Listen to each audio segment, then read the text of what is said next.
Saudara, jelang pemilihan kepala daerah dari hasil survei terbaru LSI, nama putra bungsu Jokowi, Kaesang Pangarep, punya elektabilitas tinggi di Jawa Tengah. Salah satunya karena faktor Jokowi. Nama Kaesang pun muncul di bursa Pilkada Jakarta. Lalu bagaimana membaca efek Jokowi dan Pilkada 2024? Adakah cawe-cawe kepala negara? Lengkapnya dalam ulasan Istana bersama jurnalis Kompas TV Friska Clarissa. Itu berarti dari segi pengaruh Jokowinya mungkin Kaesang lebih dapat dibandingkan dengan calon lain.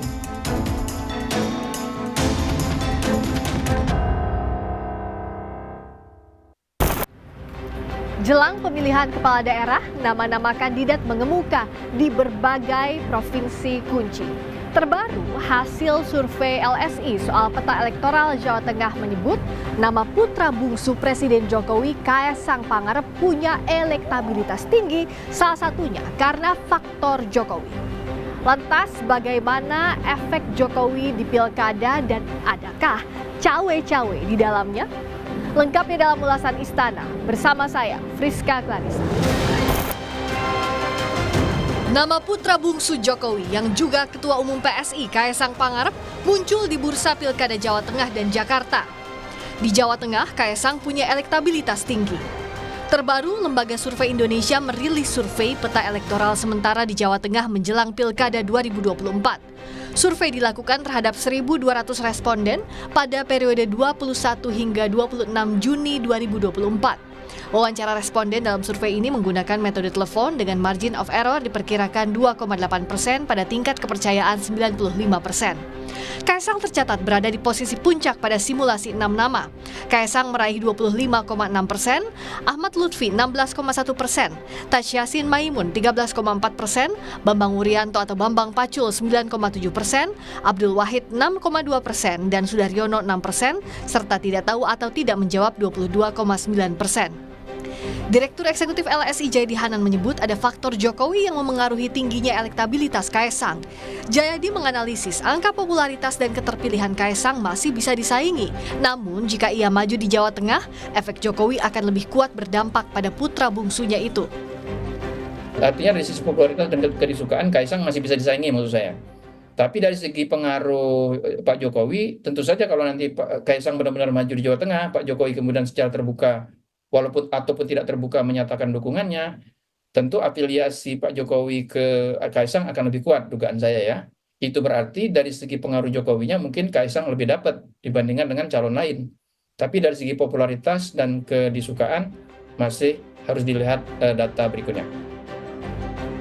PDI Perjuangan mempertimbangkan untuk mengusung Kaesang dalam Pilgub Jawa Tengah. Ketua DPP PDIP Puan Maharani menyebut partainya mengkaji sejumlah nama yang mumpuni untuk maju dalam pilkada. Nama Kaesang masuk pertimbangan karena elektabilitasnya dinilai bagus berdasarkan hasil survei di Jawa Tengah. Juga ada Mas Kaesang. Nggak apa-apa, bagus. Tapi kan Mas Pacul mungkin lebih ini di Jateng, tapi kok malah Mas Kaesang. Ya nggak apa-apa, buat Mas Kaesang. Itu mungkin dipertimbangkan nggak sih? Iya dong, menjadi salah satu pertimbangan juga. Partai Gerindra juga membuka peluang untuk mengusung Kaesang di Pilgub Jawa Tengah. Namun Gerindra masih menunggu kesediaan Kaesang untuk maju atau tidak di Pilgub Jawa Tengah. Ya, nama Mas Kaesang kan muncul di mana-mana, bagus surveinya. Di Jakarta juga sebagai cawagup, beliau muncul di konstituen kami. Di Jawa Tengah demikian juga, ya, jadi kami menunggu saja apakah yang paling penting dan pertama adalah yang bersangkutan berkenan atau tidak. Kalau ada signal yang cukup kuat, misalnya yang bersangkutan berkenan, tentu kami akan bahas di internal partai kami dan di Koalisi Indonesia Maju. Tak hanya di Pilkada Jateng, nama Kaesang juga santer jadi kandidat di Pilgub Jakarta. Saat ditanya akan maju di Pilkada Jawa Tengah atau Jakarta, Kaesang meminta semua pihak sabar menunggu. Ia bilang akan ada kejutan di bulan Agustus nanti. Ya itu kan ini ya alhamdulillah aja. Tapi baik lagi untuk Jakarta ataupun Jawa Tengah. Seperti yang saya bilang, tunggu kejutannya di bulan Agustus. Soal Kaesang maju ke Jakarta, sebelumnya Sekretaris Jenderal Partai Keadilan Sejahtera Abu Bakar Al-Habsyi menyebut Presiden Jokowi cawe-cawe dalam pilkada. PKS menyatakan Jokowi menyodorkan putranya Kaisang Pangarep untuk duduk di Pilkada Jakarta. Ini kan sudah biasa deh cawe-cawe mulai dari presiden sampai mana. Khawatir biasa. Jadi nggak ada masalah, biar aja. Karena nanti kalau misalnya Pak Jokowi nyodorin Kaisang jadi wakilnya RK misalnya. Sudah nyodorkan. Sudah nyodorkan. Ya, kita lihat saja. Presiden Joko Widodo tegas membantah pernyataan Sekjen PKS yang menyebut dirinya menyodorkan nama Kaisang Pangarep ke partai-partai untuk maju di Pilgub Jakarta. Jokowi membantah dirinya cawe-cawe.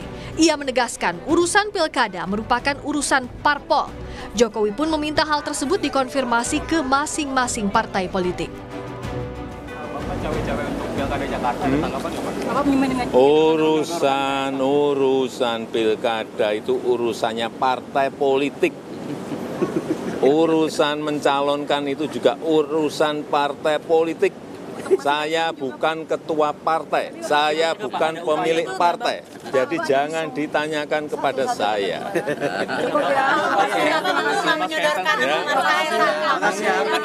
Saya tidak pernah menyodorkan kepada siapapun, kepada partai juga tidak pernah. Tanyakan ke partai-partai. Ya. Namun dari sisi aturan, kemungkinan majunya Kaisang di Pilkada dikritisi oleh pakar hukum tata negara yang juga dosen STHI Jentera Bivitri Susanti. Ia mengkritisi sikap KPU yang mengakomodasi putusan MA dan melihat ada pola sama dengan Pilpres lalu, di mana terjadi perubahan aturan secara instan. Polanya sama karena sama-sama mengubah undang-undang tapi dengan cara instan melalui putusan pengadilan. Hanya bedanya yang satu di MK, kalau orang-orang kan olok-oloknya mahkamah kakak dengan mahkamah adik begitu ya. Tapi pola bahwa sebuah peraturan perundang-undangan diubah secara instan melalui pengadilan, itu polanya. Karena kan kita semua, saya sendiri tidak keberatan namanya undang-undang diubah itu biasa, peraturan KPU diubah itu biasa. Cuma caranya ini sangat tidak biasa dan bisa kita kritik. Karena peraturan ini sebegitu pentingnya, karena untuk aturan main untuk berkompetisi dalam pemilihan umum. Harusnya caranya tuh cara dalam tanda kutip normal. Jadi dilakukan melalui konsultasi publik dulu, diperdebatkan. Kalau misalnya ternyata memang mau 1 Januari, oke. Tapi diputuskanlah dengan cara yang baik melalui perubahan peraturan. Kalau di Mahkamah Agung seperti sekarang kan tidak ada partisipasi, tidak ada apa-apa.